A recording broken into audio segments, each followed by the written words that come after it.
In this video, we will talk about how you can use networks to address phylogeography questions. And just as a quick aside, I have to say I've been really trying to power through filming these videos, but my dog is sitting right under my desk and he has been farting the entire time and it smells terrible. I just had to share that with you. Okay, so a network is a graphical representation of recently evolved lineages. And when I say recently evolved, I mean something like individuals that are different populations of the same species. This is an example from a paper, the citations there at the bottom right, where they were looking at Channel Island song sparrows. These birds are distributed across different Channel Islands here off the coast of California. This is also related to that evolution talk I put on our discussion board. If you're interested in learning more about this study system, I recommend checking out that short 14-minute talk. It's really interesting. So this is one example of when it might be good to use a network because we have different individuals of the same species, so they're recently evolved.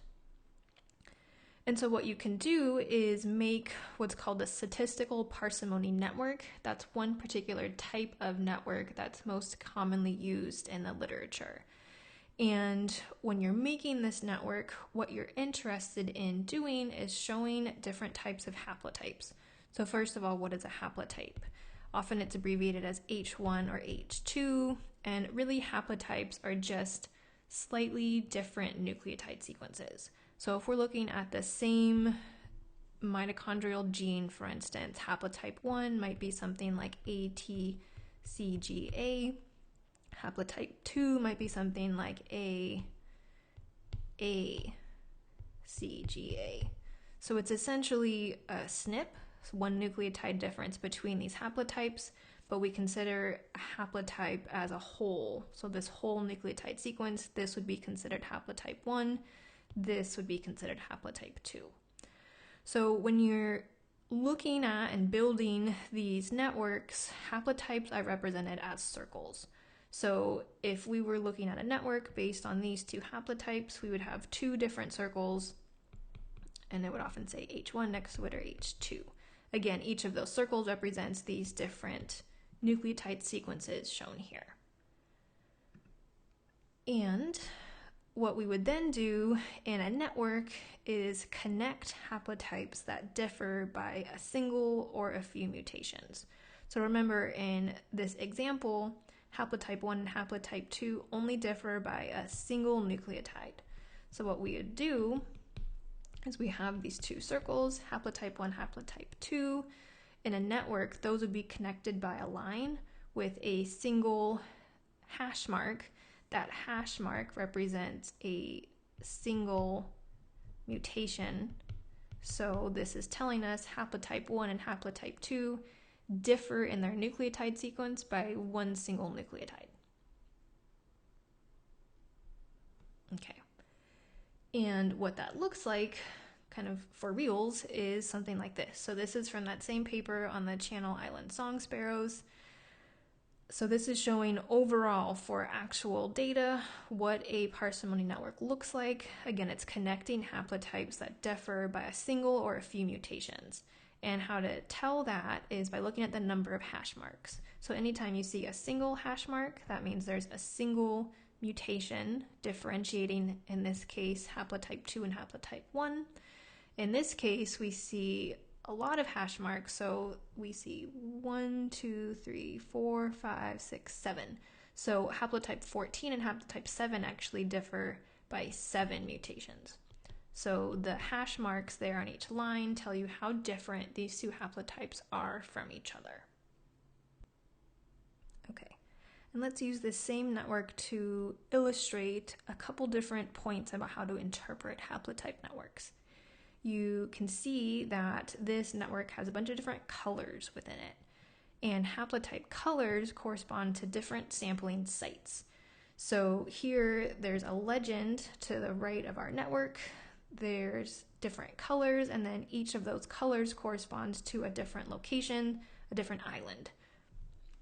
So this, for instance, is San Miguel Island. If we look here in our legend, any bird that was sampled from San Miguel Island that's shown in this haplotype network is indicated by the color red. So here, this individual was from San Miguel Island, so was this one, so was this one. So the colors indicate where that individual was originally sampled from. The size of the circle in the haplotype network is proportional to the number of individuals that were sampled with that haplotype. So again, if we look here in our legend, we can see that circles that are roughly that size, that means 10 samples shared that same haplotype. So if we look at haplotype 3 and haplotype 4, for instance, those are relatively large circles, which means they had a relatively large number of birds that were sampled that shared that same haplotype. Something small like H8, for instance, looks like only a single bird had that haplotype.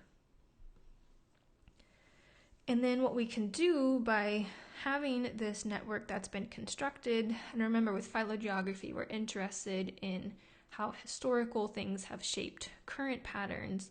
What we can do by looking at these networks is make predictions about older versus newer haplotypes based on their arrangement in the network.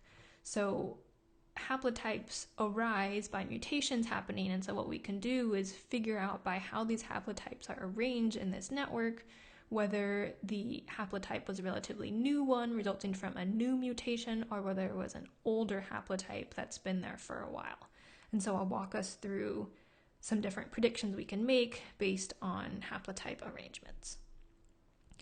So first of all, if a haplotype is really frequent, that means it's likely an older haplotype. Again, remember the size of a circle is proportional to the frequency, so the bigger a circle is, the more frequent it is and the older it is. So if we look here in this network, H3 and H4 have basically the largest circles, so they are higher frequency and are likely older haplotypes than smaller circles. Within a network, older haplotypes are generally interior within the network, and newer haplotypes are peripheral, meaning they're on the edges. So if we look at some of these peripheral ones, H14, H2, H5, those are all peripheral, so they're on the outside edge of the network, and that means they're likely more recently evolved haplotypes. They're newer haplotypes.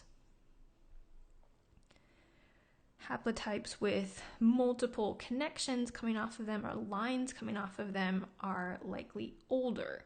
So in a sense, you can think of it as those haplotypes having multiple quote-unquote descendants, right? Different haplotypes that have arisen from them. So again, if we look at the haplotypes that have multiple connections, again, that leads us to haplotype 4 that has 1, 2, 3, 4 connections. Haplotype 3 has 1, 2, 3 connections. And oftentimes, these different criteria are leading us to the same haplotypes, right? So at this point, we have several points of evidence that indicate haplotype 4 and haplotype 3 are older, they have multiple connections, and they also are bigger, so they're more frequent. Another criteria for older haplotypes is that they show a broad geographical distribution, and that's because they're carriers, so in this case the birds that actually have those haplotypes have had longer to disperse and have a wider geographic distribution. So again, if we look at haplotype 4 and haplotype 3, both of those circles contain multiple different colors within that haplotype. What that means is this haplotype 4, for instance, is found at San Miguel Island, Santa Rosa, Santa Cruz, no, not Santa Cruz, this one here, California mainland, Santa Barbara, and whichever one that stands for. I don't remember. But the idea is that the older haplotypes, you can find them at many different geographic locations. So if you see a circle with a bunch of different colors in its pie chart per se, that likely indicates it's an older haplotype with a broader geographic distribution. Another thing we can infer is that haplotypes with only one connection, so only one line coming off of them, are likely connected to haplotypes from the same geographic population because they have recently evolved and their carriers haven't really had time to disperse. So if we look at small circles, for instance, H2 and H8, those haplotypes are connected to circles that are from the same population, so the same color. So here we have two yellow ones. Oops, hold on.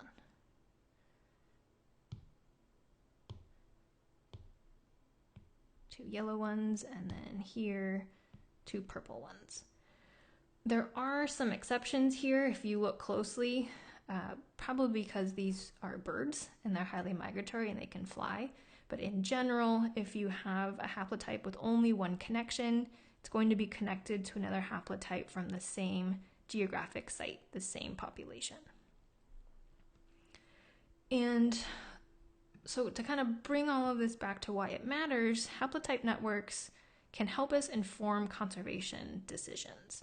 So we have this haplotype network, we have a general idea of which haplotypes are older, which ones are newer, and then what we can do from a conservation standpoint is try and figure out whether it would be beneficial or detrimental to move individual birds from these different islands across different islands. This is relevant because this species is actually extinct from some of the islands, so what they're trying to do is figure out if they can move birds from the California mainland or from some different islands onto these islands that are now empty and don't have any birds. And so if we think about this from a network standpoint, if we look at birds from SCRU, which is this purple one here,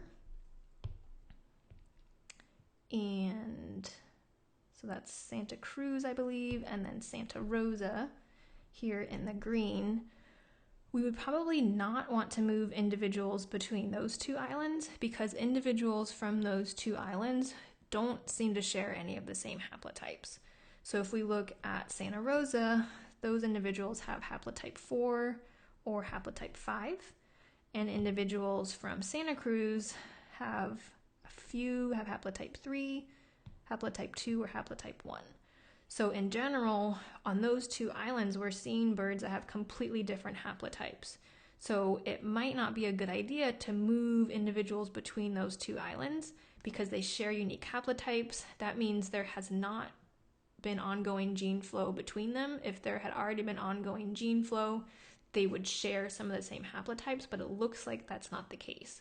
So from a conservation standpoint, it might not be good to actually move individuals between those two specific islands because it looks like it hasn't been happening in the past, and we might be introducing new haplotypes that might not be as well adapted to the different environments on the different islands. So that's one example of how we can look at these networks, figure out which individuals have which haplotypes based on what location they're from, and then we can try and figure out if it makes sense to move individuals between these different locations or not.